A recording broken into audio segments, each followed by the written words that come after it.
d'accueillir et merci à mes invités d'être présentes sur ce plateau. On est tous les confidents de quelqu'un, mais quand cette personne qui nous dévoile sa vie dans les moindres détails, c'est notre propre mère, eh bien les confidences prennent alors une toute autre dimension. Un enfant doit-il tout savoir de la vie de celle qui l'a mise au monde? À cette question, nos invités répondent le plus souvent non. La vie amoureuse de ma mère ne me regarde pas, c'est le thème de toute une histoire aujourd'hui. Et avant d'entendre le témoignage de nos invités, on va regarder en images les différents points de vue que génère le thème qui nous réunit aujourd'hui.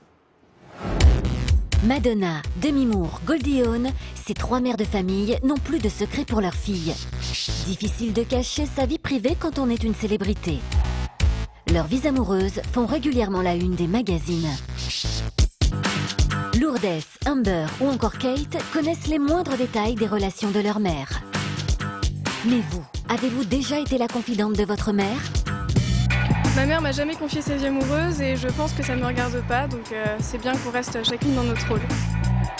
Ma mère m'a déjà confié sa vie amoureuse et je pense que c'est une bonne chose parce que comme ça elle fait part de son expérience afin de ne pas commettre les mêmes erreurs. Je serais surprise, mais je le prendrais pas mal. Je préfère en savoir le moins possible. Je serais assez tolérante vis-à-vis de sa vie amoureuse. On voit certaines mères, par exemple, qui ont peur de vieillir, tout simplement, et qui, par ce lien, en se confiant à son adolescent, du coup, ont l'impression peut-être de rester jeune ou d'être au même niveau, finalement, que l'adolescent.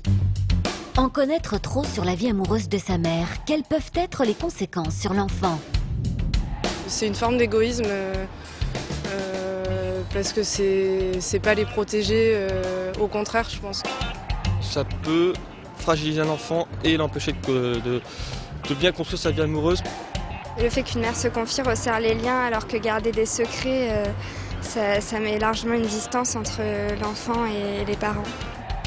Ça engage une confusion des rôles et c'est pas très bon, je pense, pour le développement de l'enfant. Ils peuvent avoir une carence dans le rôle de la mère. Ils vont avoir une copine, mais pas une mère. Donc c'est déstabilisant pour l'adolescent et ça crée un manque. Quand mère et fille se confient absolument tout, y a-t-il des limites à ne pas dépasser?